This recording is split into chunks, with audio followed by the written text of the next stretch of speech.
because we have 12 candidates, it's going to be split into two parts. Each will have approximately 2 minutes to make an opening statement. At that point, we'll move on to questions. There will be probably only 2 questions.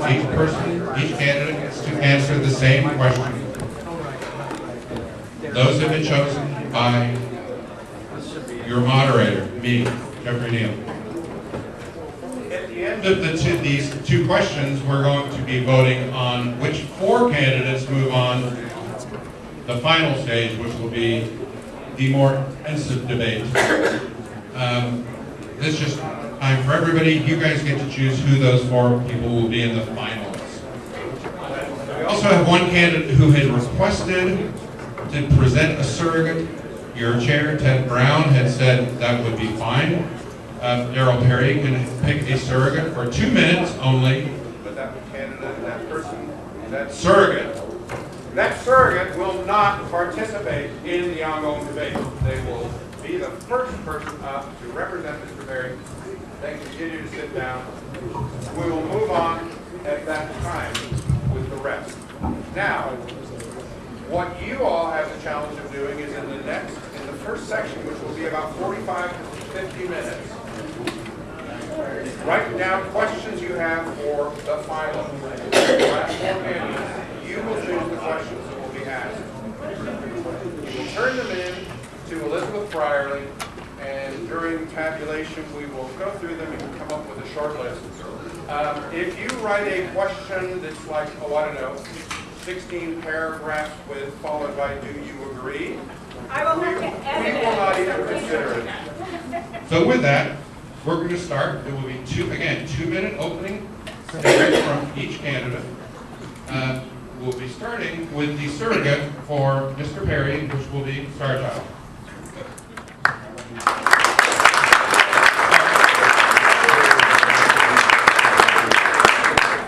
Thank you. I'm going to read to you verbatim what Darrell Perry sent me as a statement, and then I'll say a few words if I don't run out of time. Over Memorial Day weekend in Orlando, Florida, members of the Libertarian Party will decide not only on a presidential nominee, but also on the future of the Libertarian Party. The question to be decided, and it will be answered not only by the presidential nomination, but also by platform amendments, will the party actually be the party of principle in 2016 and beyond? The Libertarian Party platform preamble states libertarians seek, quote, a world in which all individuals are sovereign over their own lives and no one is forced to sacrifice his or her values for the benefit of others, quote. And the statement of principles states, quote, we, the members of the Libertarian Party, challenge the cult of the omnipotent state and defend the rights of the individual, quote. However, in the past couple of years, I've encountered members of the party who support taxation, regulation, and licensing in the name of the greater good. I've met party members who want to restrict human migration, and members who want the military to intervene in conflicts around the globe. This hardly sounds like challenging the cult of the omnipotent state and defending the rights of the individual. For too many election cycles, the Libertarian Party has nominated presidential candidates who have claimed they can bring more members to the party or get a certain vote percentage by delivering a watered-down message of liberty. I say now is the time to try something different. I say now is the time for the Libertarian Party to again be the party of principle. If you believe as I believe, please join me in stating as loudly as possible and as often as possible, Libertarians support freedom on every issue, every time. Join me in supporting Darrell W. Perry for the Libertarian Party presidential nomination. Now I realize Darrell, for those of you who've seen him speak, he may not be the strongest speaker on this panel. If he were here today, he may not be the most telegenic, but he is libertarian to a fault, and that is why I supported him. I believe that we have seen too many candidates who have come along with promises of raising big money or a big name or whatever, and they end up getting about the same vote percentage. You know, it doesn't really seem to have that much impact. So why not nominate and put forward someone who really stands for what we believe in? And Darrell actually gave me carte blanche to revise this and put the non-aggression words in my own message in my own words if I wanted to. And that just shows, I think, what a lack of ego he has in running. And he's really about the libertarian message. Thank you.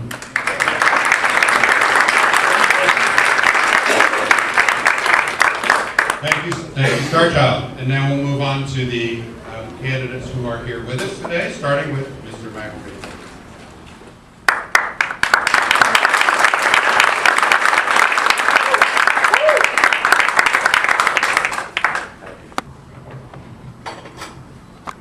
I joined the Libertarian Party just recently for two reasons. One, at heart, I have always been libertarian. Libertarian principles are very easy to understand, and there are not many of them. And I appreciate that, especially at my age of 70. We don't hit one another. We don't make each other stop. We keep our agreements. And if we can't remember those three things, then we're all in trouble. And there really needs to be nothing else. So I joined because I was a libertarian at heart, and also because if you look around you, the Democratic Party, the Republican Party, what do you have? You have corruption to the very core. As these parties have grown and become larger and larger machines that basically suck in the soul of whoever enters them, the corruption level has reached extremes that were unimaginable 100 years ago. You can buy anything with money in the Republican or Democratic Party. You can buy the nomination, you can buy votes, you can give people paying jobs. Here in the Libertarian Party, I truly believe, on the bottom of my heart, we have more purity than that. Not just purity of ideals, because we certainly have the purest ideals, but purity as people. Because if you hold these ideals, these simple things, then how can corruption creep into your heart, or your mind, or your life? I do not see the possibility. And I appreciate that, and I appreciate the purity of everyone here in front of me. And I hope that we retain this purity and do not be tainted by things around us. The government that has gone insane. The society that gives up freedoms for safety. And 2 weeks ago, I debated the FBI mouthpiece, James Gordon, who said, if you want safety, you have to give up your freedoms. I'm sorry, thank you very much.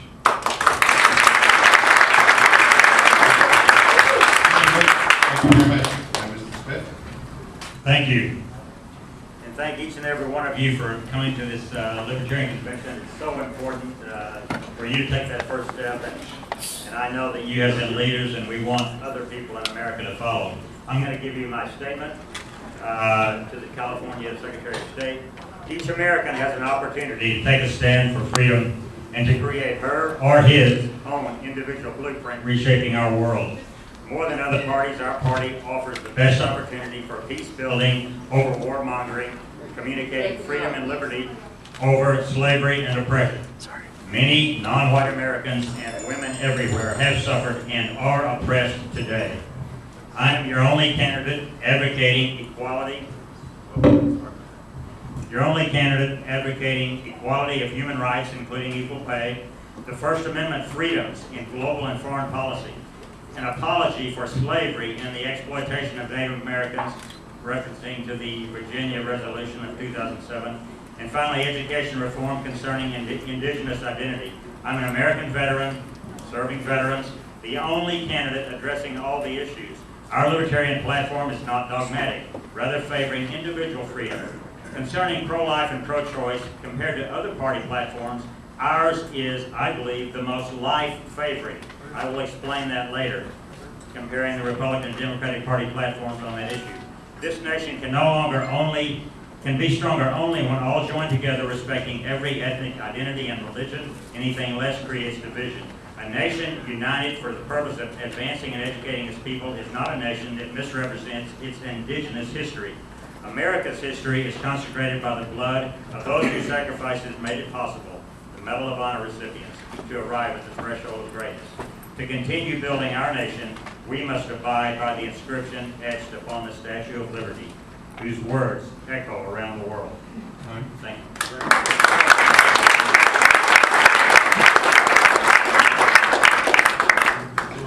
Siemens? Seven. Yes, thank you. Good evening. Good evening. My name is Heidi Zeman. I officially declared my candidacy in March, and am humbled and honored that the Libertarian Party of California included me in this forum. About a year ago, pockets of our government violated my family's civil rights. Then I woke up to the fact that this is happening all over our nation. I started a website HeidiZemin.com, started considering running for president and found the Libertarian Party. Libertarian, the party of don't hurt me, don't take my stuff, please. And that is our strength. We are kind and care about all people, especially the vulnerable. Democrats have found hope in Bernie or Hillary, who appeal to Americans who have grown up being taught that government welfare and increasing taxes is good. Republicans have found hope in Donald or Ted, who appeal to Americans who think the terror threat is overseas and that innocent immigrants caused our nation's woes. We are going to show and prove that our policy and ideas and actions attract people from both of these two parties. We want people to be successful. We want terrorists to be defeated. How can we do this? Repeal prohibition, repeal the 16th Amendment, income tax, end civil service welfare, reform criminal justice, case law, and return the Constitution's Bill of Rights. We are the party whose president will say, I am responsible for all my people. It is up to me to create a nation where we live as peacefully as possible, where people can provide for themselves and their families without having to rely on welfare. That is why one of us is going to be elected president in 2016. Most Americans know the two-party system has failed. They will see us on the ballot, coming to the rescue, and we will save our nation in 2016. Thank you.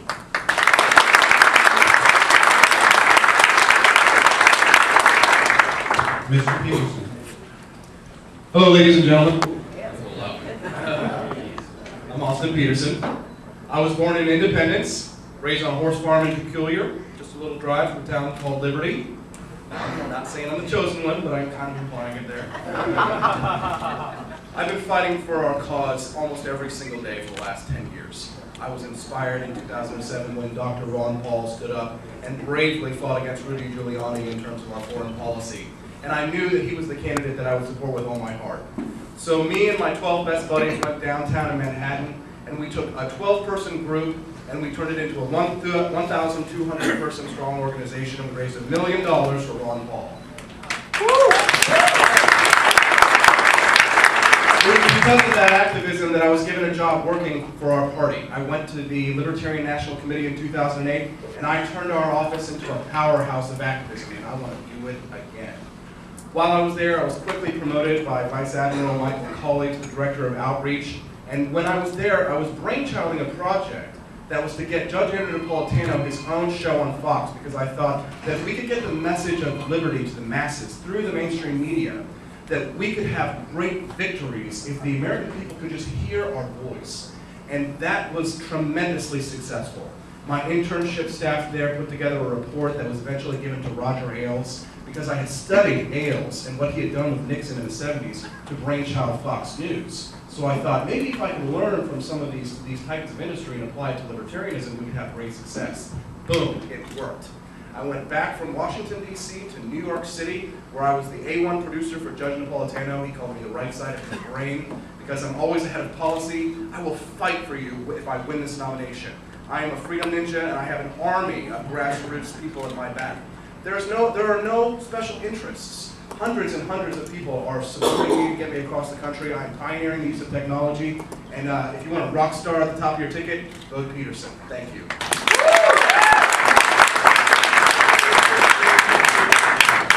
My name is Eric Michael Reed. I'm an engineer, lawyer, military scientist, Williams banking finance analyst, and geopolitical analyst. I've determined the systemic problems of the country and devised a solution set. I have developed a strategic plan to appeal to the general electorate. I have developed tactical plans to appeal to 24 different political groups, grouped in pairs as 12. I've devised a platform of pledge that also appeals to 90% of Americans. I'm in this to win, not in this to pander your love, get your applause, make get your respect. Watching Twitter yesterday, and there was an ad of Mr. Peterson that said something about the government shouldn't tell us who we are. I'm thinking to myself, is this guy do anything other than pander? Then, last night here, there was a debate, and it was just like the Democrat and Republican pander debates. It was nothing but pander fest. There was no concrete solutions to fix anything. It was basically spewing pander blather. Now, that appeals to people's hearts. I'm an intellectual. I appeal to your brain and your logic. If you go to my blog, there's a set of videos that have been created. I've got 4 more to do. If you go through it and actually watch it, you're going to see that I'm a 5 Sigma guy that knows how to take the White House and has concrete solutions. Yourself will hear the pander a balanced budget. They've got no clue whatsoever how to get to a balanced budget scenario with the economic realities that exist today. You're out of time now, sorry. You're actually over time by about 10 seconds. Thank you.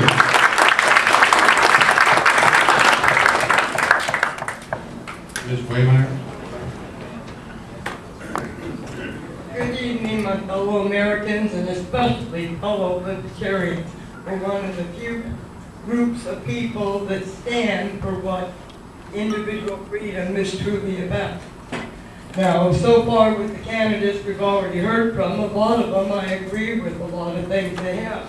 And it's not that I have a better solution than anybody else does. It's just I'm willing to set aside my personal differences and work with everybody to find a common solution, the simplest solution for our economy, the war on terror, and a lot of the other facts, especially like the healthcare system, which has become a complete mockery, along with the judicial system, and I won't even go into my personal experiences with that. But I think this is one of the better times that the Libertarian Party has ever had to truly make a difference and make a showing, regardless of which candidate that is nominated for the nomination for president. Either way, I'll back whichever the party supports. Yes, I'd love to be that one, but we can't always all be on top. And I really appreciate the support that I have gained and garnered through this, and have been very humbled to at least be able to appear this evening. I thank you so much, and before we run out of time, I will pass on the mic. Thank you.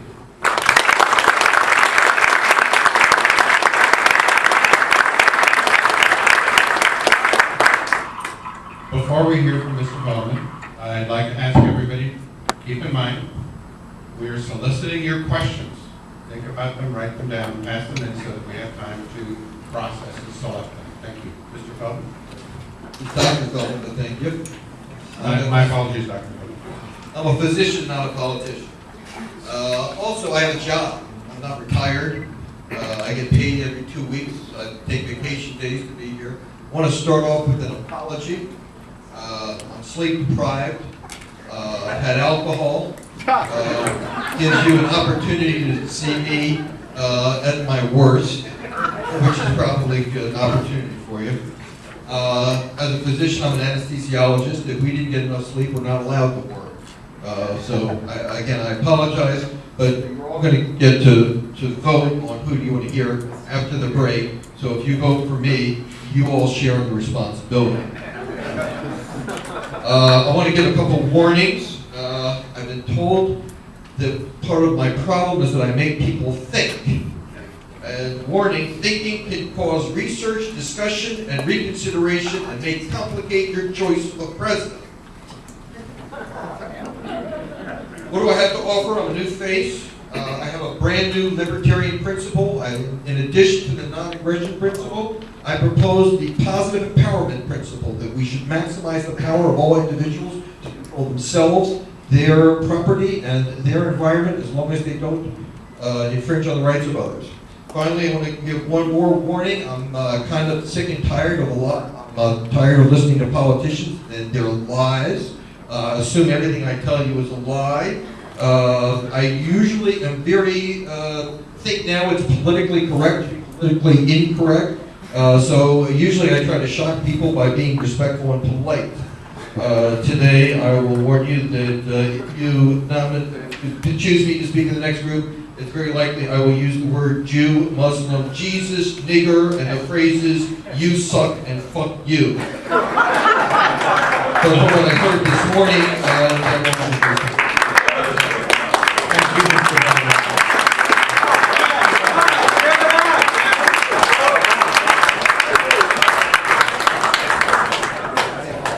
Mr. Johnson.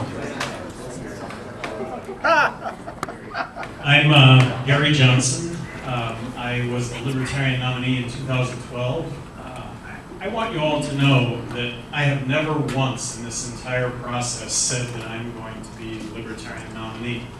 I hope to be the Libertarian nominee, and I'm very respectful of this process. It is a very open process that allows everyone to present their issues and for people to make decisions. So I just really think that that's important. I want to be the Libertarian nominee. I'm an entrepreneur. I started a one-man handyman business in 1974 and actually grew it to over 1,000 employees. I sold it in 1999. Nobody lost their job. They went on to new heights. Money for me has always represented freedom. I'm also the former governor of New Mexico. Good government was easy. It wasn't hard. And it was easy if you were principled. It was easy if you told the truth. It was easy if you respected people, respected their opinions, and were very transparent. That's my resume. That's where I come from. That said, I think that government is too big.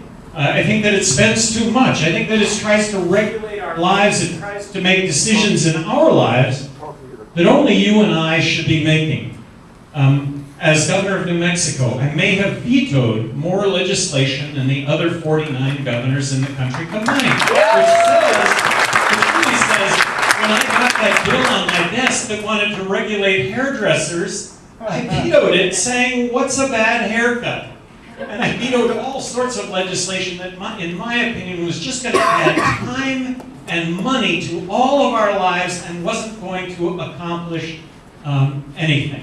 There are a lot of issues that we're facing right now in this country. I think the Libertarian candidate for president has the opportunity to be in the general election debates, and that's something that you have to weigh in your decision regarding who you pick as the Libertarian nominee. Thank you.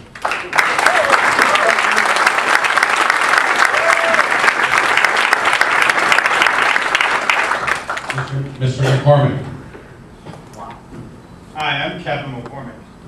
Tonight is the first time most of us I've met, but I'm not new to the Libertarian Party. I first identified myself as Libertarian over 20 years ago, when I had my first opportunity to vote for President of the United States in 1996. And I cast my ballot for Harry Brown. Since then, I have voted Libertarian in every election and have lived my life sharing the principles of our party.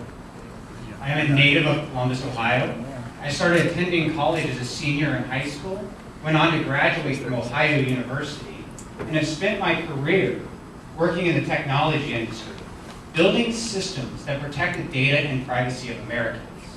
While working at some of the leading technology companies in the world, I self-taught myself stock options trading in 2004, built my first iPhone application and company in 2008. I currently reside in Phoenix, Arizona, with my wonderful and supportive wife, Jennifer, and our 2 young daughters. I am many things, but I am not a politician. I am not a millionaire with the backing of special interests. And most importantly, I am not making this late run for the Libertarian nomination to promote my own personal agenda. I am doing this because we have the opportunity of a lifetime right now to drive change in America. But make no doubt about it, we are missing this opportunity. I know how to drive those voters into action. 1 week after announcing my run for the Libertarian nomination, I reached hundreds of thousands of people, over 30,000 people directly on Facebook. Was on the local news in Phoenix, Arizona, over almost 10 times, and finished third in the most recent Libertarian poll. I have the knowledge and the plan to drive people from the couch and into the polls this November. I look forward to sharing my plan and my platform with you this evening. Thank you.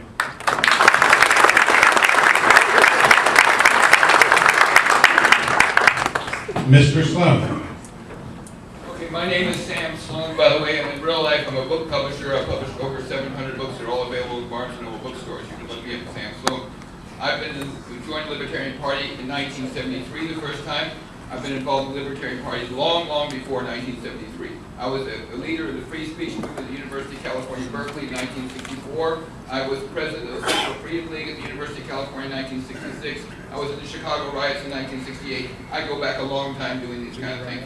But right now, I have 8 children.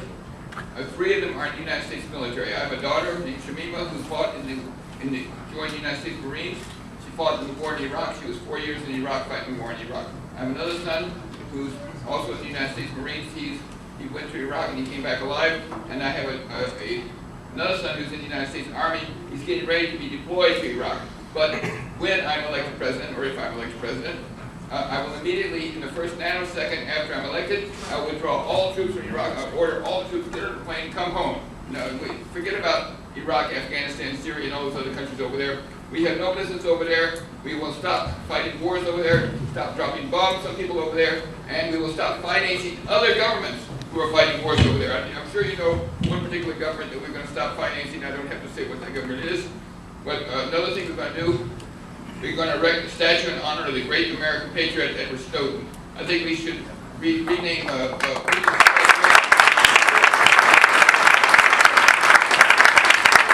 should call it Edward Snowden Square instead of Union Square in New York. And I also want to mention I'm 100% legalized marijuana. This is, in fact, I would say this is a litmus test. Anybody who's not in favor of legalizing marijuana, I would like them to leave the stage now, because we should never support any candidate who can not at least go as far as legalizing marijuana. Forget about this medical marijuana stuff. We got to legalize the drug completely, because it's a weed.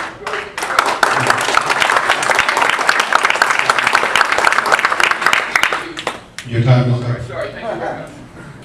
Thank you very much. So now we're going to move on to questions for all of the candidates. The order is semi-random and nonsensical. Because I really don't have an agenda of who we hear first, but I don't think that we should hear from the same people in the same order every time. So we'll start with the same question. I'm asking all of the candidates. Very simply, in 1 minute or less, what was your proudest moment as a libertarian?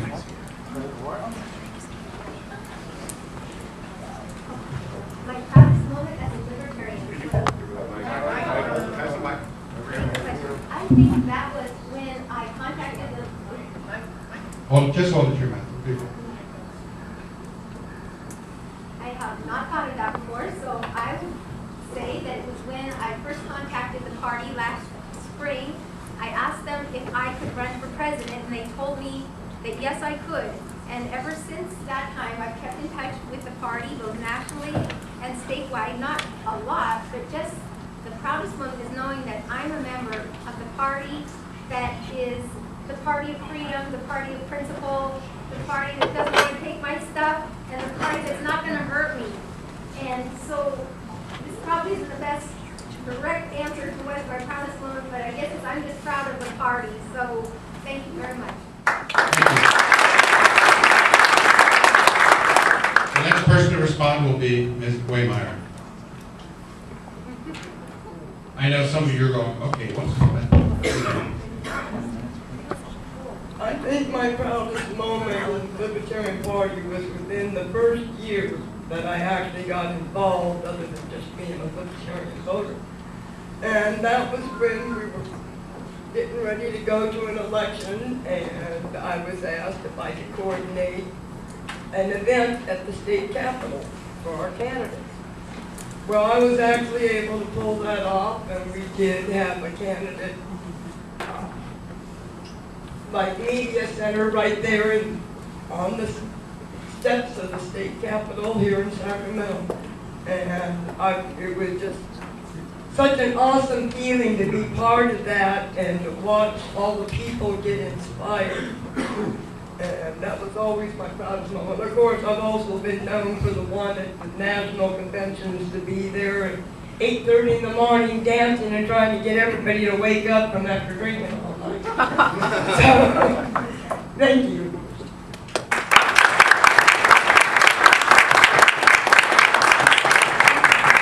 Mr. McCormick. My proudest moment of a libertarian still carries on today. Before I even had the opportunity to turn 18, I knew what it was like to have my rights violated in this country. And I fought for my own rights. I have had my first, fourth, and fifth amendment rights violated at least 12 times while I was a citizen of this country.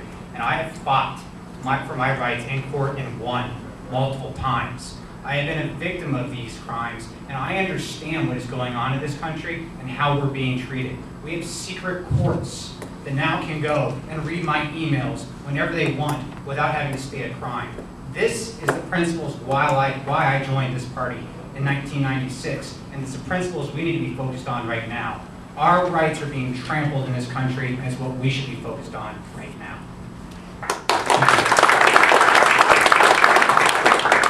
Mr. Smith, what was your proudest moment as a libertarian?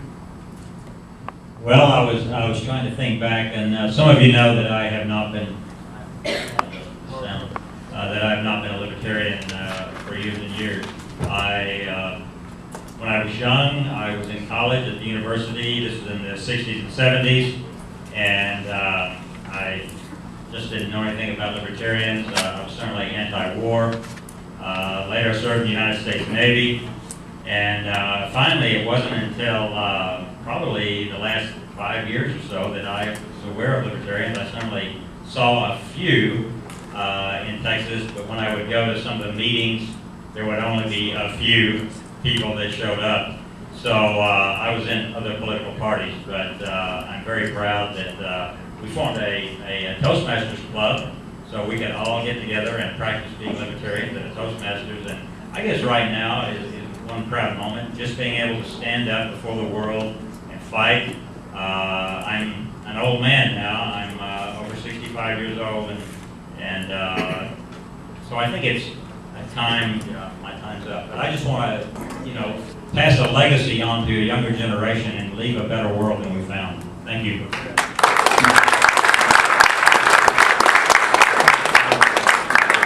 Mr. Reed.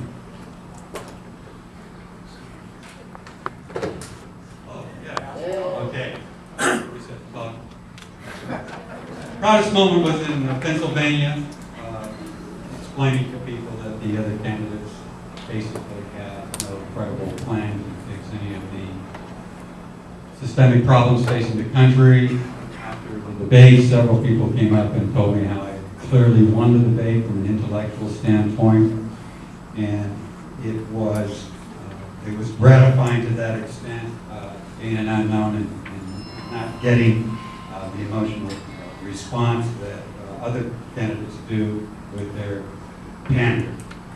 After the debate last night, the commentator said that, after the bumper sticker response, that they must find, the Libertarian Party must find a candidate who can appeal to many political groups, as does my comprehensive solution set. I can rally 90% of Americans and win. There's a rumor going around. Sorry, we're out of time.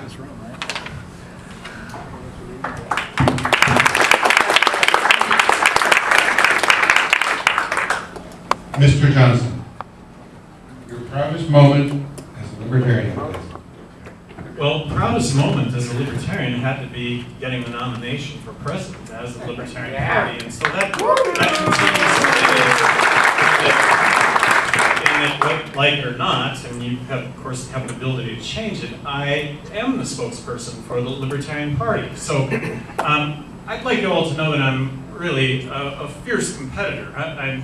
And in that vein, none of us here, the Libertarian Party has no chance of winning unless the Libertarian Party is in the presidential debates. That said, I am suing the Presidential Debate Commission, which is at the heart of why this isn't happening. This is at the heart of the inequity that exists in our system. And so regardless of who the Libertarian nominee is, I want you all to understand that we could very well prevail in this lawsuit and that the Libertarian Party will be on the main stage in the general election debate, something that is very, very significant, and we should all be proud of that fact and keep that in mind here with regard to decision.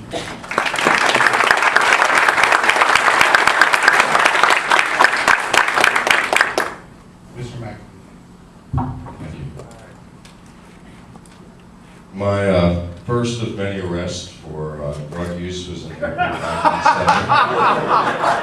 for smoking marijuana on the streets of Bristol, Virginia. Yeah. My proudest moment came when I got out of jail, went home, rolled one, went to the same location I was arrested and lived.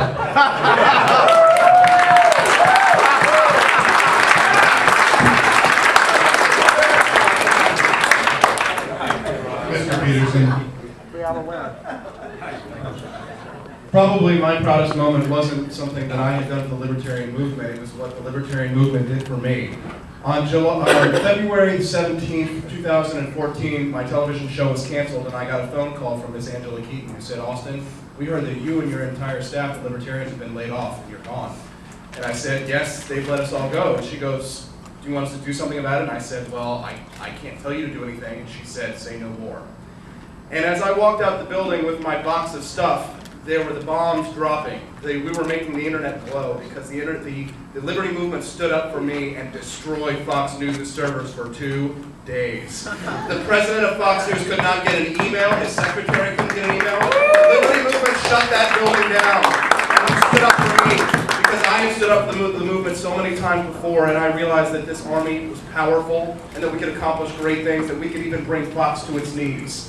Nominate me and we will have tremendous victories together like we have before. I stood with you and you stood with me. Let's do it again.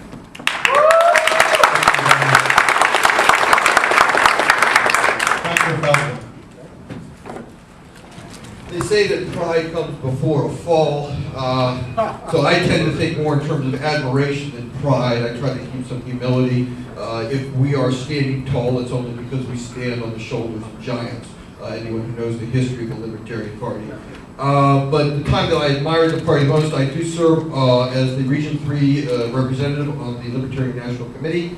And this year, we had a ballot access drive in the state of Oklahoma, which hasn't had any third party on the ballot since, I believe, 2000.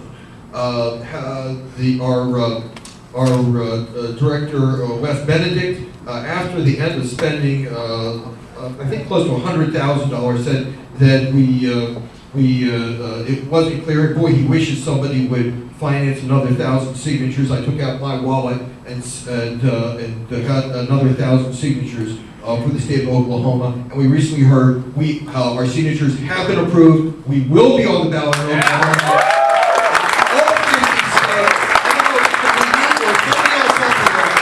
It's going to be the Libertarian Party. Mr. Sloan. Well, I guess my proudest moment for the Libertarian movement was when I stood up before the United States Supreme Court, denying justice to the Supreme Court. I was given 30 minutes to speak before the United States Supreme Court. I'm the last non-lawyer ever to be allowed to do this. They even made a rule against me called the Sam Sloan rule that nobody who's not a lawyer will ever be allowed to argue again before the United States Supreme Court. It's a fact. And I won the case. You can look it up, 436 U.S. 103, 1978. You can look my case up. You can even listen to my oral argument presented. They have it now on the internet someplace. You can actually listen to my words as I spoke to the United States Supreme Court. I won the case 9-0 against the United States Securities and Exchange Commission. I also won a case against the New York City Taxi and Limousine Commission. I now have a case pending in federal court that's been sub judice for 4 months against the New York State and City Board of Elections, which I think is a very good chance that I'm going to win that case or at least get a favorable ruling. So these are my proudest moments in the Libertarian movement.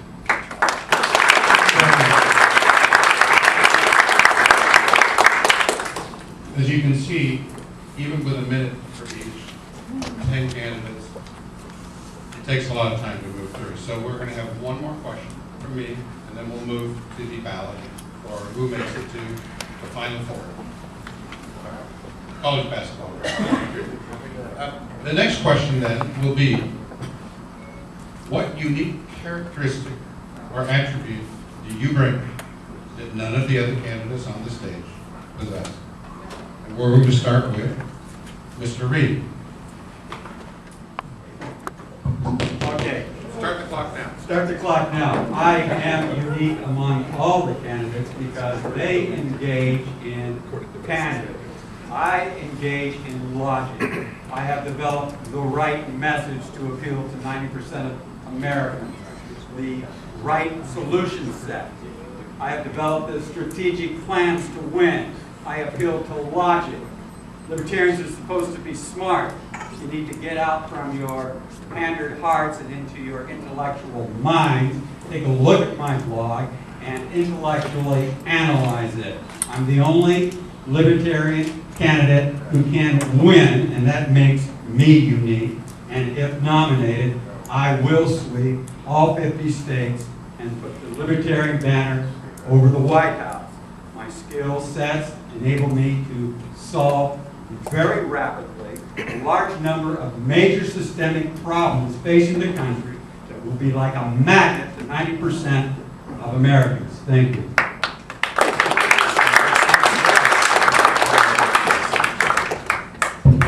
Next we will hear from Mr. Sloan. I guess that's an interesting question. I never really thought about this question before. What's my main attribute? But and then just thinking about it for the last few seconds, my name is Sam Sloan. When I was in high school, they used to call me Slam. And I've always been sort of like Energizer Buddy. I keep going. I'm working on various projects and causes, and I just keep going and going and going and going and going. I don't stop. And I've been working on all these things against all odds for many, many years. And for example, legalizing marijuana has been a very unpopular issue. Now finally the government's coming around to it, the people are coming around to it, but it was a hard issue for a long time. I've always been in favor of it. I've also wanted to abolish the death penalty. I said that in high school because I've always been a contrary person, and a lot of people don't like me. And I said, well, if they're going to execute anybody, they would execute me. So for that reason, I wanted to be against the death penalty. So I think that's my main attribute that people know about.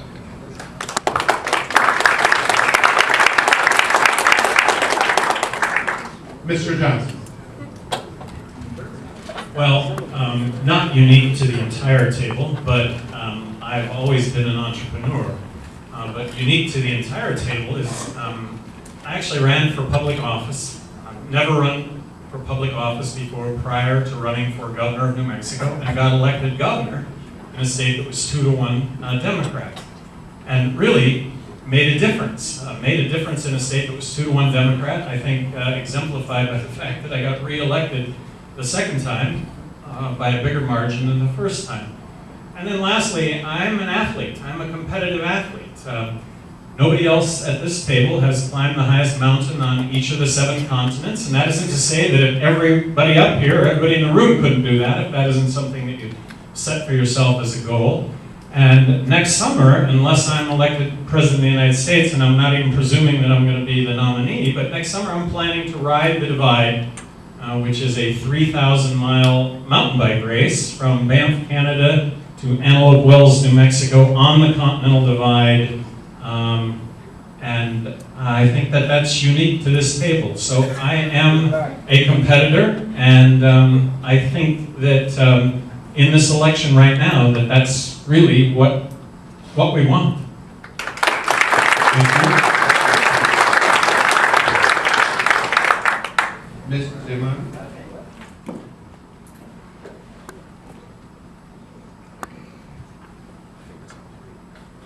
Hello? Can you hear me? Turn it off. Hello?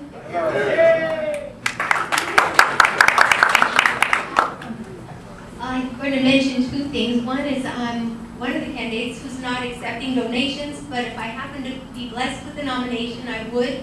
But maybe what sets me apart is something that maybe we would all agree upon but haven't talked about yet. It's the great sadness that I feel for many of our fellow Americans who have been imprisoned, by police who have not used audio and visual, have written reports that the DA believes where the victim of the unjust law is put into prison.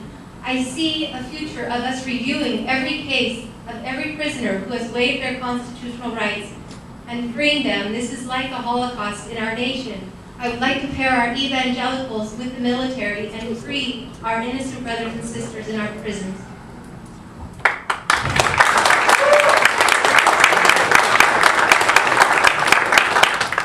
Mr. McCormick.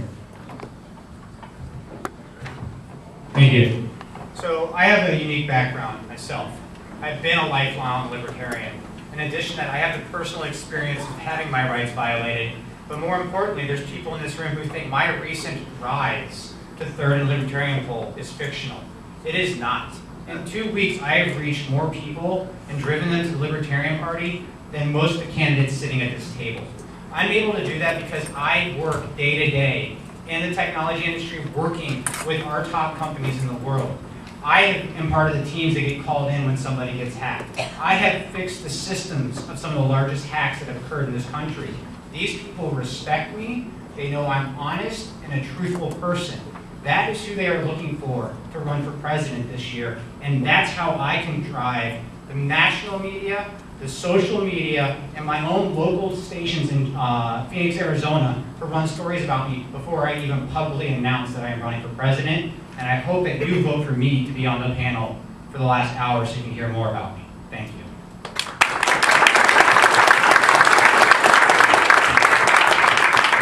Thank you, Ms. Waymire. Hello again. I think one of my best attributes would be the fact that since my name is Joy, my entire life I've had everybody tell me I've always lived up to my name because I have never placed judgment on others for the choices they have made, nor do I look at people for who they are on the outside, but for who they are on the inside. And because of that joy, I see so many of our citizens suffering and the sadness that is going on that unless somebody takes the bull by the horn, so to speak, and turn this country around, it's going to get much worse. And I think with the Libertarian Party, I think it's the only way we're going to find the solutions we really need. Other than that, as they were talking about a nickname in high school, it reminded me that in high school, my nickname was Jesus. I don't know if it's because I kind of walked that path or what, or because of the way my hair was combed, but it kind of really has kept me with the name. Thank you.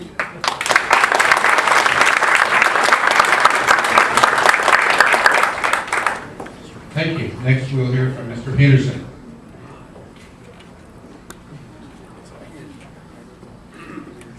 So I think what makes me, Testing. I think what makes me different is that I can inspire activism. That's boots on the ground. And that's how you win elections. In South Carolina last week, the state chair said, Austin, you are the only candidate for which people have come out and registered for the party to run for office. That's what we want, to inspire that kind of activism in our party. Now, in 2013, on July 3rd in the morning in the pouring rain, I stood with my activists, an army of activists, and we marched on Washington, D.C. with toy guns because real guns were illegal.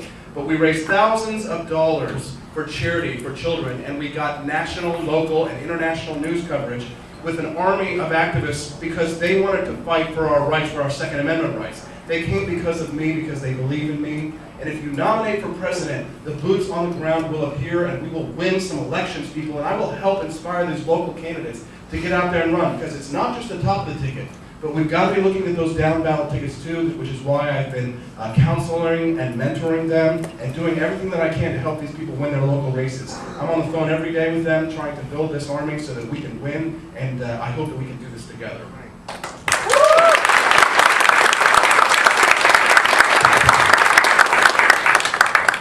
Mr. Smith. Thank you very much, and I certainly commend Mr. Peterson's activism. That's what everyone in this room needs to be engaging in, every one of our candidates. We shouldn't be fighting among ourselves, but really spreading the word throughout our nation and throughout the world. My unique characteristic would be age. For those who cannot remember history or destined to repeat it, and I think that I have a good education and a good grasp of American history. Remember, I was in college in the 60s. I don't know if everyone can say that, a few of us can. But I want to remind you of the treachery of many of the candidates and the political parties, not so much here, but it really undermines America's freedom and America's principles that we uphold, where we try to uphold freedom on the one hand, while at the same time we're advocating oppression around the world by our alliances and our partnerships with dictatorships around the world. So I'm a person that has changed my religion, and I think that is important for America. I'm officially agnostic now, and did file a lawsuit against Rick Perry and against the current governor of Texas, Greg Abbott. And I just want to ask you to study religions. I'm studying religions before the Common Era, early religions. Thank you.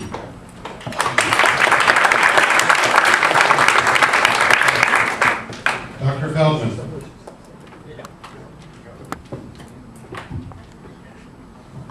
Thank you. A couple of things. Again, one difference is when physicians lie, they go to jail. When politicians lie, they get elected. I'm different, but I don't want you to believe what I said. I want you to distrust it. I want you to assume that I'm lying. I want you to think for yourself and check it. I'm different. I have a different perspective on libertarianism. I was a non-voter. I wasn't a member of another party. Again, my libertarianism is based less on freedom and liberty and more on the concept of individual control and individual power. And I think this is part of the key. And finally, my name is Feldman. I like the name. My great-grandfather bought it from another fellow so he could get on the boat. But I have to tell you, Feldman means man of the field. And if we get to the point where we start to gain traction and libertarianism catches on, our candidate is going to be attacked at every level, and we don't need another Ross Perot who gets scared and drops out. I will not drop out. I'm not courageous. A courageous man conquers his fear. I have no fear. I don't climb mountains not because I'm scared, but because it's too much uphill.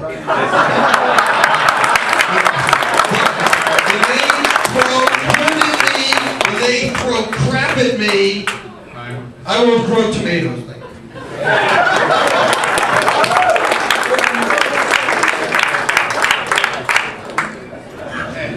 And to close out the second motion,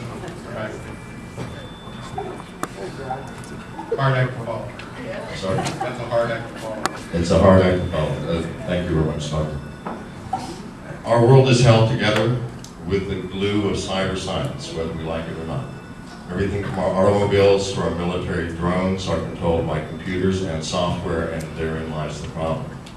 We have had multiple attacks in this country from foreign nations over the past 3 years. Many of them have gone unreported. Many of them I'm sure you have read about. And we are ill-prepared. Our government is absolutely illiterate in the science of cybersecurity. It has to be addressed. None of the other candidates are addressing it in the Democratic Party or the Republican Party. And if it is not addressed, we are going to be teetering on the edge of a cliff of epic proportions. I am one of the world's leading specialists in cybersecurity. I hope that's not my only quality. But I can assure you that cybersecurity will be addressed in my administration. Thanks.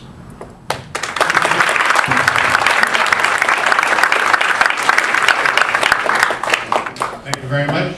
This ends the first round.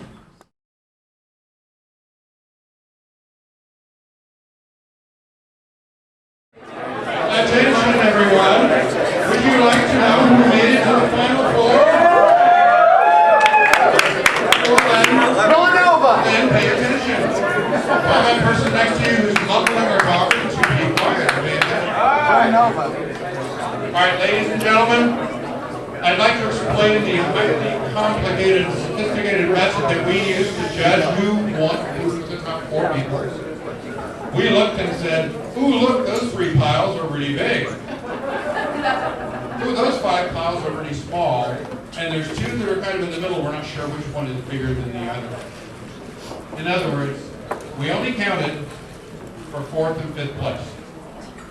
The top 3, in no particular order, because I don't want to go count 1,800 candies. Mr. McAfee, Mr. Peterson, Mr. Johnson.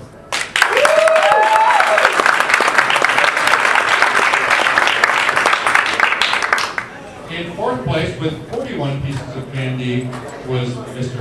Dr. Feldman. And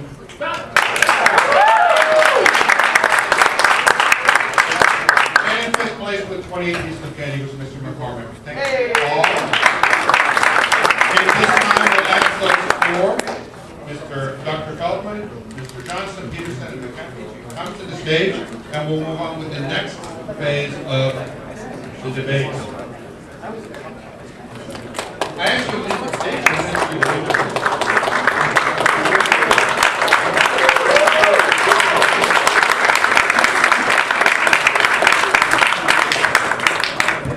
I think that's great. It's good. It's pretty good to thank the people who stand up and put it all on the line, put it all on the stage, and present themselves to you. At this point, I'm going to introduce Elizabeth Friarly will be actually reading off the questions because she wrote them down.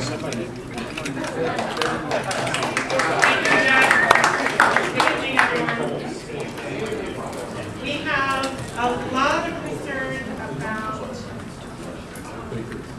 party growth, party membership, voter registration for the Libertarian Party.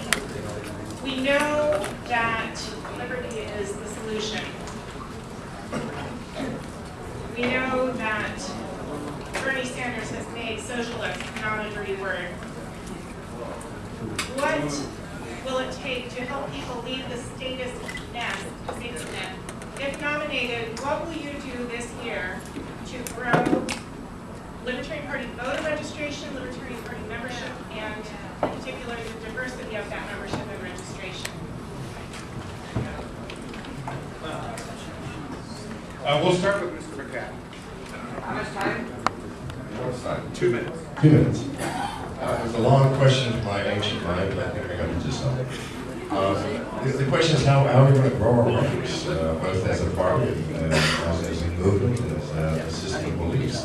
There is no greater year to do that than this. If you look at the polls of the general voters, many would say as many as 40% of the American population is sick of both parties and would welcome an opportunity to vote for somebody else. Now, if we don't take advantage of this, then what could we take advantage of? So if we make the right moves, you know, if we are in the press saying what we believe from our hearts and minds, then I don't see how we could help but swell the ranks by an order of magnitude. And I'm being serious here. I'm not blowing smoke anywhere. These are the facts of life this year. This is the year of chaos for the 2 parties. I mean, just look at Donald Trump and Hillary Clinton and tell me that chaos is not happening around us.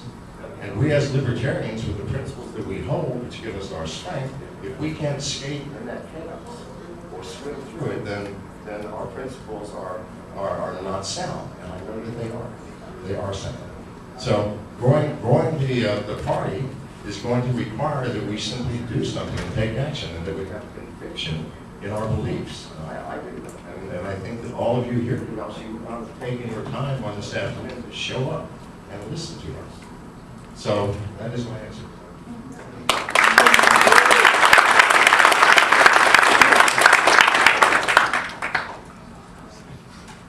I will grow the party as I have grown the party. Last night, after the Stossel debate that we had, I was deluged with messages and emails of people asking, Austin, your performance in last night's debate has convinced me. I'm done with the 2 major parties. I'm on board now with the Libertarian Party. Now, thank you. I have inspired hundreds and hundreds of people to come to the Libertarian Party, and if you give me this nomination, I will inspire thousands and thousands more. Now, how will I do this? Because I am very good and effective at communicating the libertarian message. You know why? Because I believe that everyone is a libertarian about something. So rather than take a confrontational approach to the American people, what I like to do is, instead of blabbing up here and telling you what I think about things, I ask the question first. What do you believe that's libertarian? What do you believe? And then I listen. That's what politicians really need to get back to, is listening to people. And that's what I do a lot on my phone calls when I'm doing fundraising and things like that, is I ask the American people, what do they care about? When you find out what they're a libertarian about, if you disagree with them on anything else, well, you're already a friend. Ronald Reagan said, I think 80% friend is not 20% enemy. Well, I say 10% friend is not 90% an enemy. You know why? Because if you find that area of agreement, you can widen the opportunity for more agreements by saying, hey, if you're a libertarian about this, how come you can't apply it to that? And then you start to bring them in. This is all communications 101. I've been extremely successful at that. I can convert conservatives, I can convert Democrats, and I can even convert independents. If you nominate me for this presidential candidacy, the Libertarian Party will grow. I'm not going to grow any outside institution. I'm not going to start a nonprofit and have that be where I center my activism. It'll be centered on the party, because that's where it's always been, and that's where it'll stay.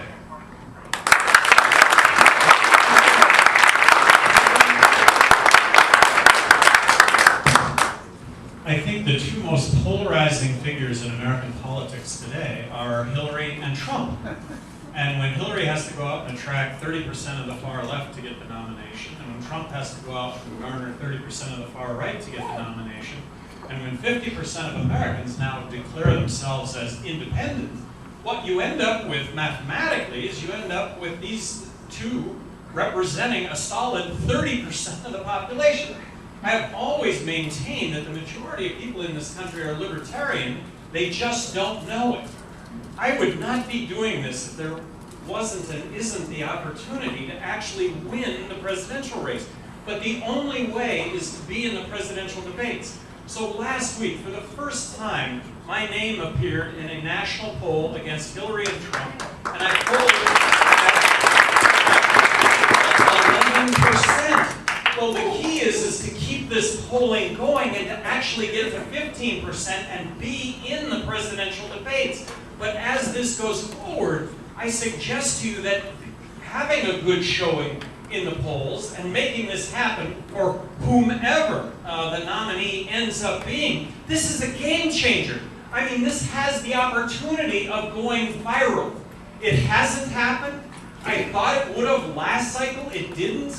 At the heart of why it didn't is the Presidential Debate Commission and the exclusion that occurs in American politics today that goes completely unnoticed by everybody. But this cycle, unlike any other cycle, look, this is the opportunity to actually make this happen in a really, really big way.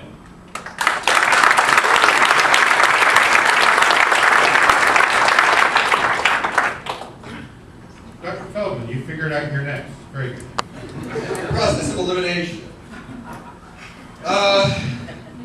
I heard everything the other candidates say. I agree with what they said, but I don't believe it.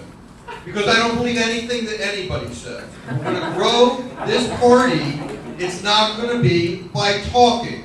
Not talking in public, not talking in the press, not talking in debates. We need to do something. And what should we do? Something that we're good at, not something that we're not good at. I learned when I was a kid, basketball was a big deal. And believe it or not, I was not a natural talent in basketball. So I spent hours learning how to do free throws with unbelievable accuracy. And I got very, very good at free throws.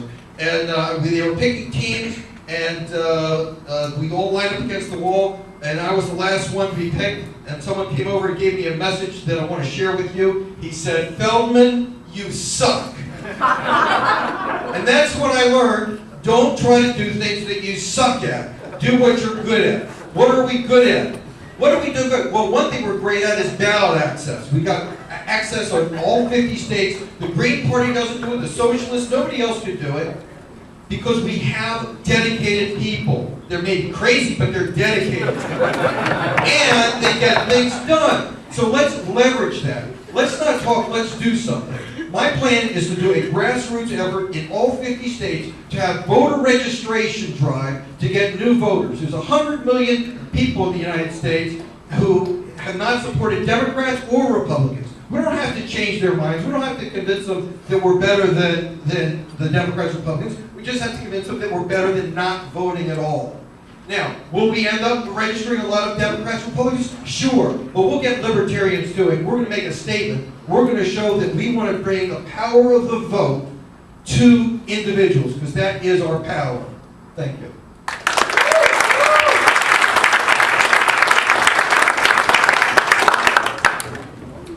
Next, moving to foreign policy. One of our question writers asking about foreign policy suggested that foreign policy should be the most important issue in this campaign. Do you believe in a non-interventionist foreign policy? And if so, how should the U.S. withdraw its troops from overseas? We'll start off this question with Mr. Peterson.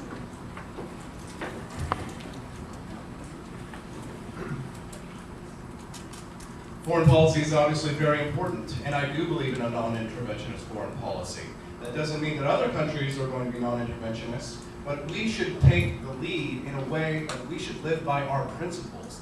The United States was meant to be a peaceful, humble republic. The founding fathers wanted us to say that we had peace, trade, commerce with all nations, entangling alliances with none.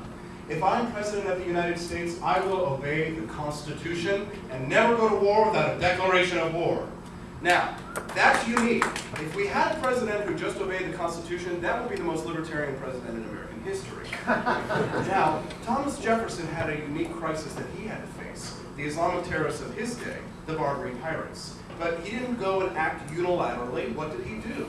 He allowed Congress to do their job. It's not the president's job to go to war until the Congress approves it. Now, the Barbary pirates were raiding American merchant shipping. The letters of marque and reprisal were placed in the Constitution. Article 1, Section 8, Congressman Ron Paul, after 9/11, went to the Congress and said, let's lay letters of marque and reprisal so that we don't have all the collateral damage that comes along with prolonged warfare. We should overturn the authorization for the use of military force in 2001 that authorized a blanket war on terror. And we should have a president that knows what the boundaries are that the office should hold. Now, if I'm president of the United States, there are thousands of grizzled U.S. veterans who would love to do the United States a favor and take care of our national security. I will ask Congress to reinvigorate letters of marque and reprisal, and we will send bloody hell to anyone that does dare attack us. But we will do so constitutionally, we will obey the law, and we will avoid collateral damage at all costs so that we don't create more terrorists. I think that Ron Paul was right and that the founders were right. We should obey the law. We should remember Thomas Jefferson and George Washington, and that's what inspires me.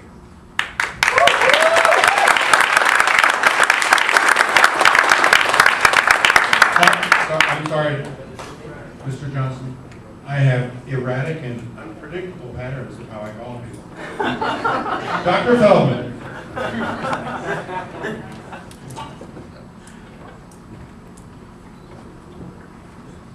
Again, it all comes back to individual empowerment. We need to separate what our government does in other countries to what the people of the United States do in other countries.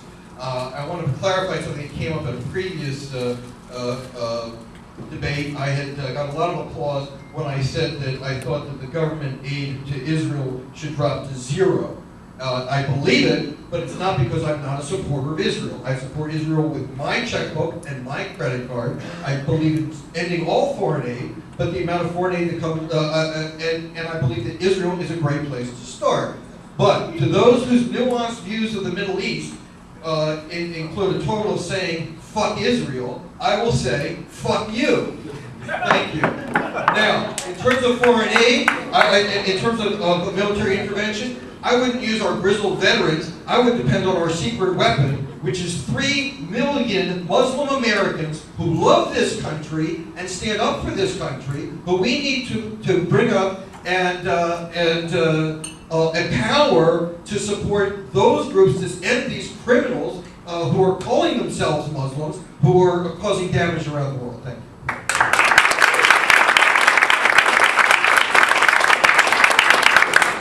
Now we'll move to Mr. McAfee.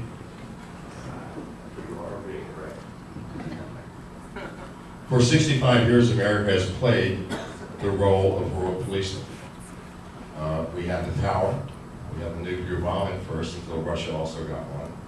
We had battleships and aircraft carriers and intercontinental bombers. And so we assumed that with this power came right. The right to police and the right to interfere in the internal affairs of foreign nations. And what has been the result of this? Who created terrorism? Did it just spring out of the earth unbidden? No. We have interfered for our own purposes in the internal affairs of Middle Eastern countries and other countries around the world for our benefit, our economic benefit, our financial benefit, to get oil, to get natural resources, to gain power or prestige. And we can no longer do that.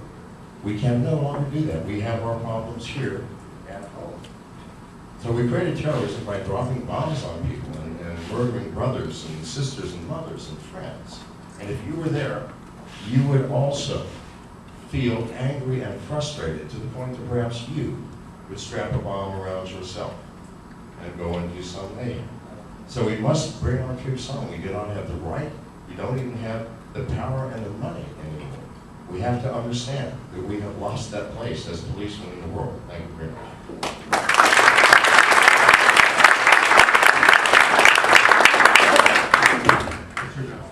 I do believe in the military non-interventionist foreign policy. I think that the fact that we put troops on the ground, I think the fact that we drop bombs, I think that when we fly drones and kill thousands of innocent civilians, that we make the situation a lot worse. And politicians, for the most part, are spineless. They get a microphone stuck in their face. How do we deal with this despot who has killed tens of thousands, murdered tens of thousands of individuals? And in that situation, you've got politicians that say, well, we need to militarily intervene. We militarily intervene, we knock off the despot, and guess what? We replace them with someone else who at best is just as bad, who at worst is even worse. These are our interventions. They haven't worked. And let's also not make any bones about the fact that the only time our military will get used is if we are attacked. And that would be with Congress approving doing that.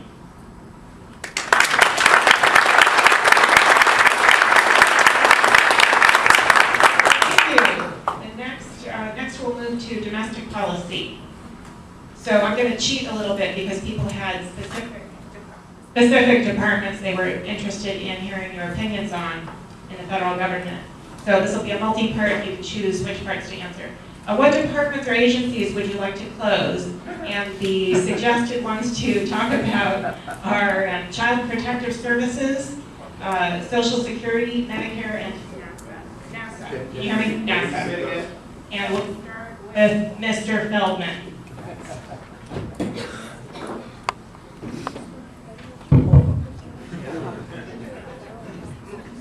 Thank you.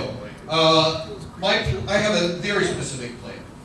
It's 2 steps. It's implementable and quite libertarian. I call it the balanced credit plan.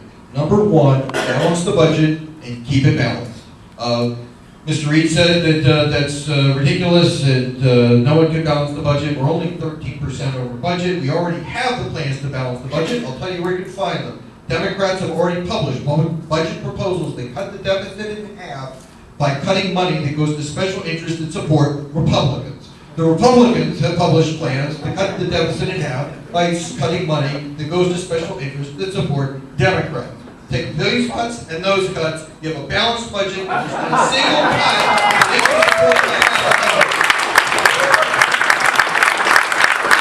Now, why is it important?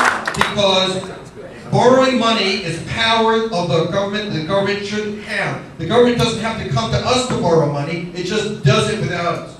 We can stop it by balancing the budget and not another dollar to be added to the debt. Step 2, change all charitable contributions from deductions to the taxable income to dollar for dollar tax credits. If you donate $100 to health care for the homeless, you get $100 back in your taxes. Why should you pay money to the government to take care of people when we can do it ourselves more efficiently and more effectively? Now, look what happens when you do both together. as billions of dollars go increase in donations to charity, we're going to keep a balanced budget. We have to cut the government by those same billions of dollars because we're going to keep a balanced budget. But now we know where to do it. We can do it without hurting people because we cut the budget for those things that people think are better done privately. So just we reverse the process. All these responsibilities and money is going into government, we take the responsibilities out and the money out of it. What we'll be left with, I'm not sure. We may end up with a government where we just have a president who gives speeches at funerals and gives medals to people, and that's fine with me.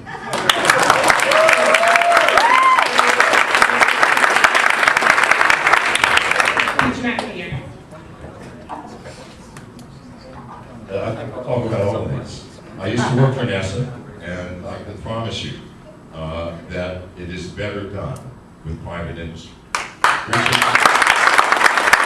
Richard Branson and others have proven that. They're offering flights into space now for private citizens. NASA is nowhere close to that. Medicare.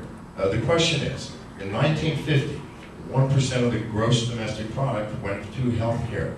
Today, it is 20%. Can I ask you a question, doctor? Sure. You have malpractice insurance. How much does it cost? About $30,000 a year. $30,000 a year for insurance for malpractice, and if you were a neurosurgeon, it would be $1 million. As I understand it, if you're in Florida. So, in any case, so the problem is not, we're not going to get unhealthier. The cost of care has gone up for reasons beyond our control. The cost of drugs, the cost of the lawsuits that doctors are terrified of.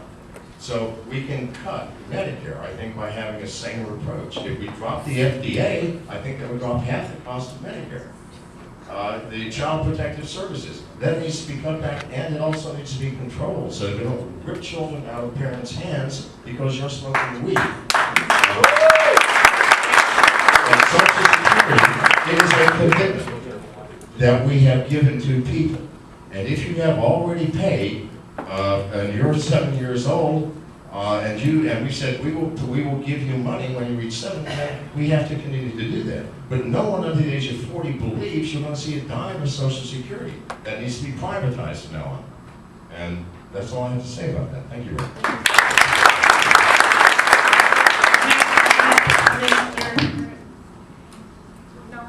Mr. Peterson, please.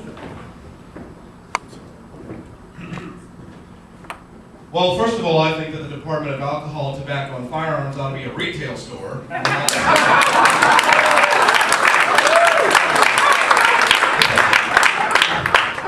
say I talk in bumper stickers. Too bad. You know, the DEA, the Congress has to work with the President to abolish cabinet-level agencies. There has to be appropriate legislation, so that's the first thing. But the President, I've got a secret. The President can abolish one cabinet-level agency, and that's the DEA. How do you do it? You can end the federal war on drugs on day one by instructing the head of the DEA to set the federal drug schedule of all drugs to 0. This would effectively end the war on drugs on day one. That's the way to do it. Now, end the war on drugs. You should be able to do with it as you see fit. Drugs are dangerous because they're illegal. And I think we can even sell this to the old ladies who are terrified.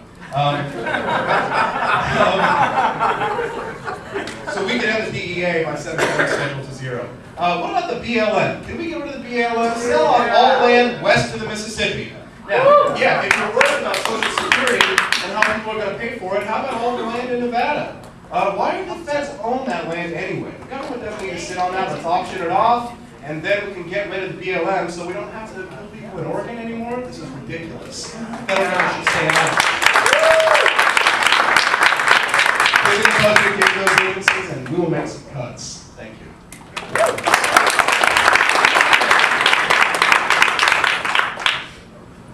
Oops, I'm sorry. Did I call up? I'm sorry. Go ahead, Mr. Johnson. I apologize. The no said joke was not meant as an insult. I thought it was the last one. I'm sorry.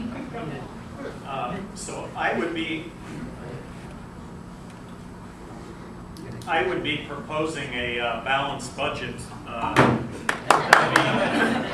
I would be proposing a balanced budget to Congress, which would be a 20% reduction in the current money that we spend to balance the federal budget, you've got to take on the biggies, and that would be Medicaid, Medicare, and military spending. Social Security is imminently fixable. A few tweaks to Social Security, raising the retirement age. You could have a very fair means testing, and you could also allow for self-direction of the funds. But Medicaid and Medicare, I think, need to devolve to the states, 20% less money, fixed amount of money. Based on my experience as governor in New Mexico, I absolutely believe that I could have delivered, I could have seen over the administration of the delivery of health care to those over 65, something that's currently not a state program, and to those that are poor, welfare, Medicaid, but leave that to the states. 50 laboratories of best practice. You would absolutely have best practice that would get emulated. You'd also have failure that would get avoided. As President of the United States, Congress does have to pass legislation to abolish any agency. I pledge to you that if any agency is offered up as to be abolished by Congress, I will sign on to that. But agencies that come to mind, Housing and Urban Development, the Department of Commerce, I think, which really perpetuates crony capitalism in a really big way. The FDA, I think that attorneys do a much better job than the FDA arbitrating liabilities. The DEA, and my favorite and worst of all is the Department of Education. The Department of Education, very simply, when you're in a position to explain the abolishment of the Federal Department of Education, the Federal Department of Education gives each state 11 cents out of every school dollar that every state spends, but it comes with 15 cents worth of strings attached. They say, we'll give you 11 cents and you have to do A, B, C, and D to get the 11 cents. To accomplish A, B, C, and D costs 15 cents. This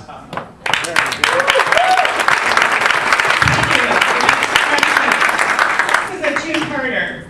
Part one, if we make you our nominee, do you promise you will operate your campaign frugally and transparently with full prompt reporting of all staff salaries and other expenditures in writing to the Libertarian National Committee? And part two, how do you propose to restore the privacy rights of citizens once you are elected?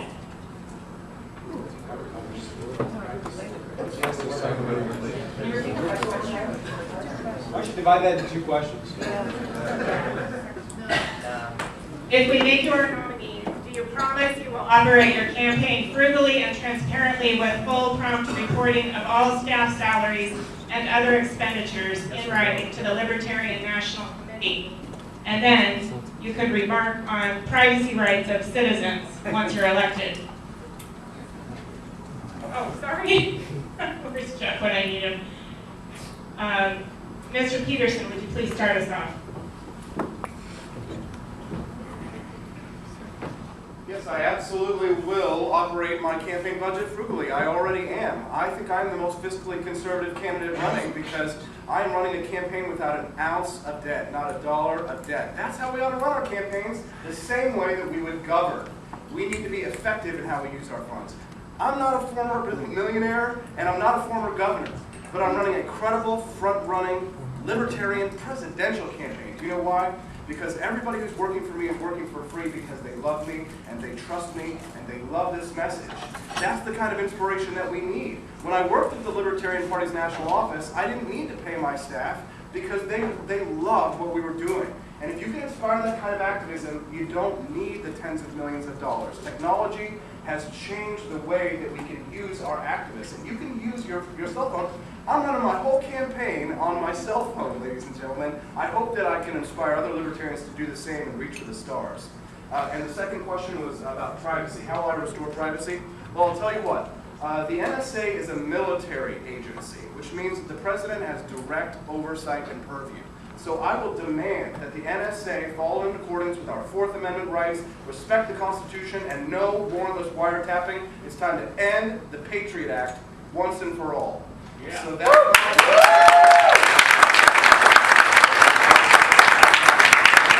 Listen, it's very simple. We have the tools. It's called get a warrant, flatfoot. And that's what we need to have nowadays. I will respect your privacy. I'm not really interested in what you guys are doing. I want to go after the bad guys if they're bad guys, but do it constitutionally. And that's what I have to say about that. Yeah.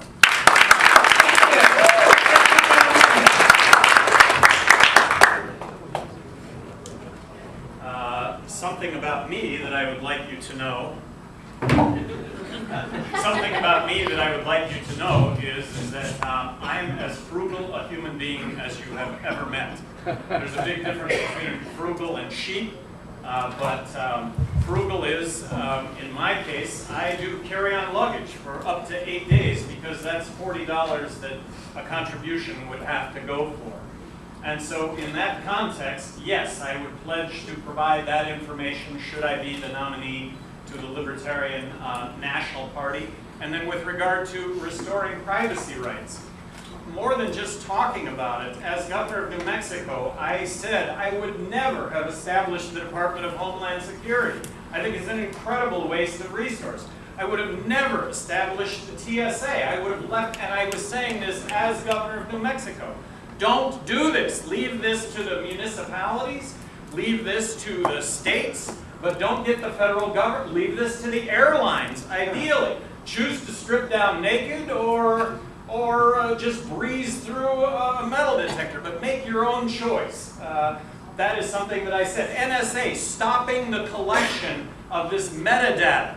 110 million Verizon users being monitored for, that's you and I every single day that our data is being collected and at some point may be used against us. So there needs to be a stand taken against this. And then lastly, what is lastly? Just stop with the privacy with intrusion on our privacy. I would end the drug war. I think that I've been outspoken regarding the ending the drug war. I think it has led to this military state that exists now in this country.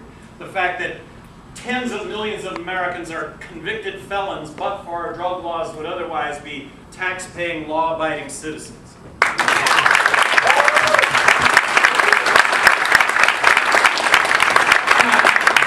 What's your thought? And Boomer, did you just set a new mic up there? Or, okay.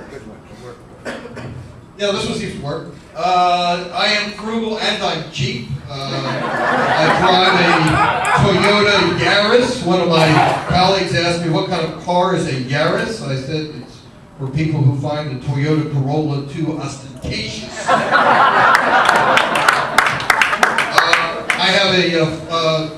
I believe that a candidate always represents their largest donors. I want my largest donors to be people who can only pull together $5. That's why I have a $5 limit on all donations. I apologize. If you'd like to donate more, I suggest you give it to the Libertarian Party.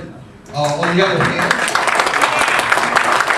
I will say that the choice of the vice president will be up to the convention, and if they decide to choose a candidate who has fundraising experience and is very good at that, I will not get in the way of that. But my campaign for president will have a $5 maximum on contributions, and I will be completely open with all databases with the National Party. In terms of restoring privacy rights, I would start by offering bringing Mr. Snowden to the United States, giving him a full pardon and a cabinet level position.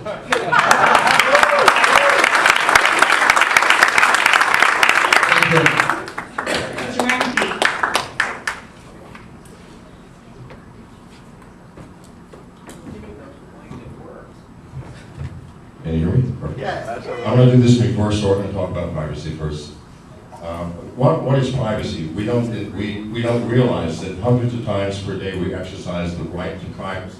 When you check out something in the grocery store, we do not tell the clerk the intimate details of our life. We limit our conversation to the weather or the price of potatoes. With our casual friends, we may tell a bit more. With close friends, we may reveal even more. With our spouses, we might even tell them everything. Unless we're having an affair, perhaps, in which you will retain that. So when people tell you, if you have nothing to hide, you have nothing to fear, they do not understand what privacy means. So in this country, we are losing our privacy at an alarming rate. And it is an easy thing to reverse. If the executive branch would get control over the 14 covert agencies that all report through the executive branch, and the NSA being one of those.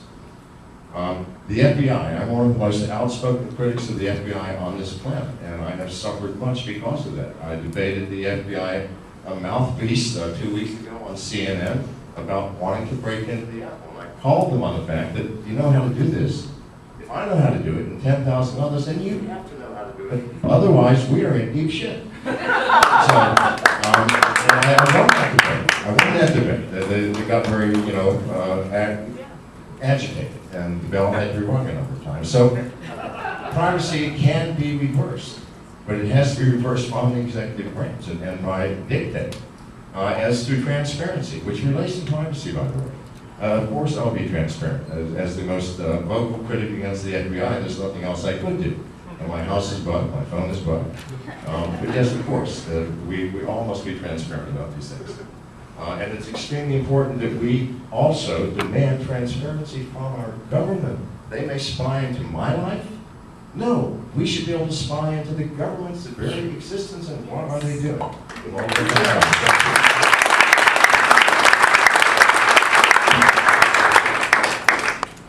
As much as I'd like this to go on all night long, we have a bar next door with a bartender absolutely totally bored.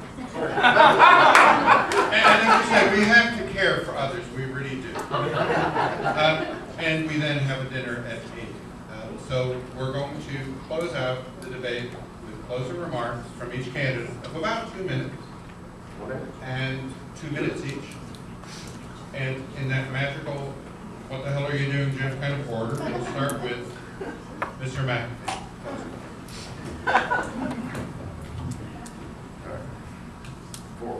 No, it's not dead. You can hear me. Thank you very much for bearing through this 2-hour debate on a Saturday afternoon when you could have been doing something else. I thank you for that, because what has been said today by everyone on this stage and the ones that preceded us is extremely important. In this country, we have lost so much over the past 50 years. Why? Because politics has become the pursuit of power rather than the pursuit to serve this country and its citizens. We elect our officials so that they can serve us, not so that they can be our boss, our mother, our father. I don't need a mother and father. I am 70 years old. I am a grandfather. So we don't need what the government has become. And what the government should be, it is not. We have become the enemy to the very entity that we have created, and this must stop. It is an insanity that filters through our entire society. We have the FDA telling people who are terminally ill that you may not have access to this drug that might save you, because we cannot assure you that it will not harm you as you are dying. We have the Drug Enforcement Administration, who has filled half of our prison space with nonviolent citizens because they have smoked weed or taken some other drug that's on this schedule. And it has created the most brutal drug cartel in the world. So we are on the verge of total chaos in this country, even though it looks like order. It is not. And you know this in your hearts. This has to change, and it cannot change from within the two-party system that exists, because it was that system that created it. We are the only hope, and the last one. Thank you.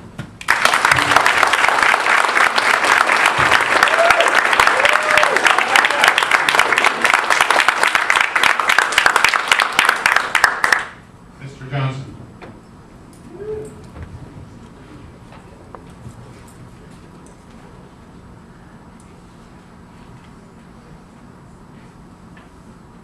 When I was governor of New Mexico, I was called the most dangerous politician in America.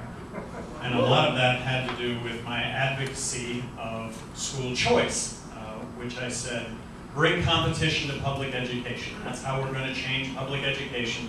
And for 6 years in the state of New Mexico, at a time when it wasn't even discussed, I proposed legislation to bring about full-blown school choice in the state of New Mexico. Good news, I think, in 1999, I was the highest elected official in the United States to call for the legalization of marijuana. I think that's good news. In 2016, bad news, I'm still the highest elected official in the country to call for the legalization of marijuana, although Bernie Sanders, I guess, rolled out of bed, hit his head, came to this epiphany, which I'm grateful for that he came to this epiphany. I think that there is a silver bullet to the system. The silver bullet to the system is advocacy of term limits. Get elected officials out of office. Get elected officials in a situation where they will do the right thing as opposed to doing whatever it takes to get reelected. I also believe in free markets. I don't believe in tariffs. I think the future of America is entrepreneurship, something that is not being touted at all. I think the future of America is Uber everything.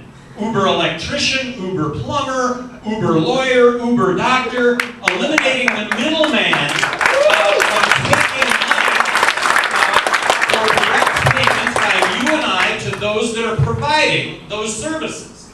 Airbnb, model of the future. I'm talking to a young lady the other night in Baltimore. She is 26 years old. She's a scientist. She says, I figured out a way to pay back my student debt. It's Airbnb. I'm on the way to doing that, and Baltimore has come in and banned Airbnb. There needs to be a discussion nationwide over jobs and entrepreneurship, making you in charge of your own destiny.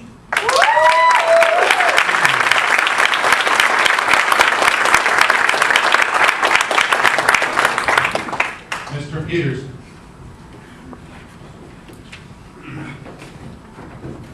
A week or two ago, we were in Oregon, and a woman came up to me after my discussion, and she said, Austin, you used a word that I don't really hear very often coming out of the mouths of libertarians. And I said, what was it? And she said, Austin, you said love. Libertarians are not cold, callous people. We believe that a free market, that freedom and liberty lifts all people up. It lifts us all out of poverty. It is incumbent on us as libertarians to explain to the American people why we come to our positions. We come to our positions out of love for our fellow man. If I were to become president of the United States, I would tell the American people that I would govern out of love. Because that is what I truly feel, a love for my fellow man, and truly a love for my fellow Americans. Now, can we communicate this message to the American people? Yes. Is the mainstream media against us? Yes. But we can change the tide if we change the way that we communicate. There's nothing wrong with libertarian principles, but there is a problem with how we've marketed it. I think that I can bring that beautiful, loving, Midwestern, down-home, country boy, all-American appeal to the ticket. That's presidential, because I've lived the American dream. Started at the bottom, now I'm here. I was your lowly volunteer coordinator. I kicked down the doors of power in New York and Washington, D.C. If you nominate me, I will fight with love and courage and valor and honor. And people will respect the Libertarian Party for me at the head. Thank you very much.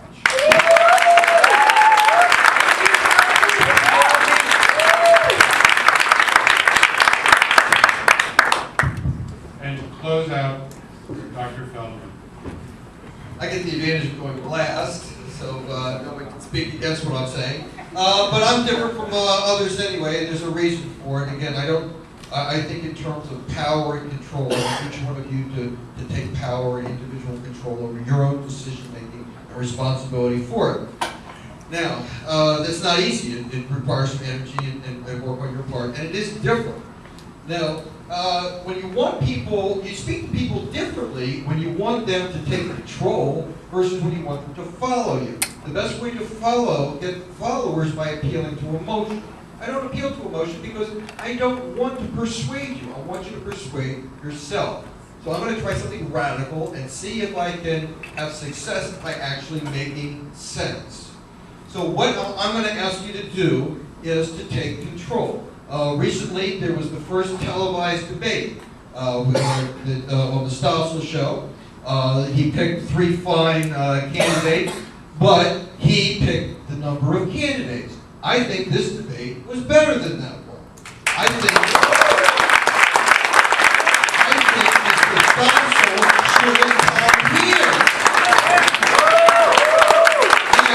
This is your chance to take control. Go to my website. Well, you know, the final decision decision is in Orlando. That's the one that's important. So I'm just going to ask you a question for now. I want to show, let's show Stossel a bump in Feldman's popularity because he was not included in the debate. And let that be an example, because if it turns out that the Democrats and the Republicans are going to find a way that we're not in their debate, then we can show an example that being excluded from the debate does not mean failure. It means success.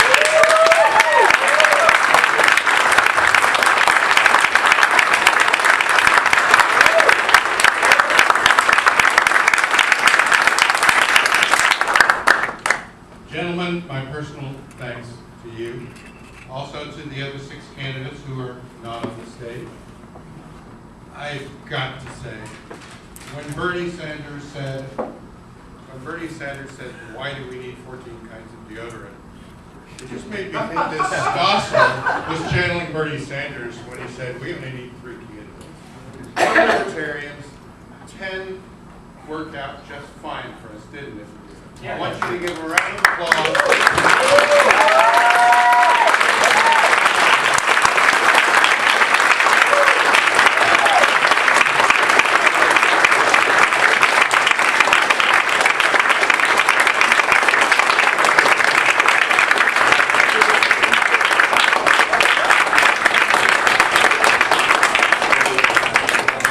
And while you're at it, please give a little bit of love to Elizabeth Brierly and people who have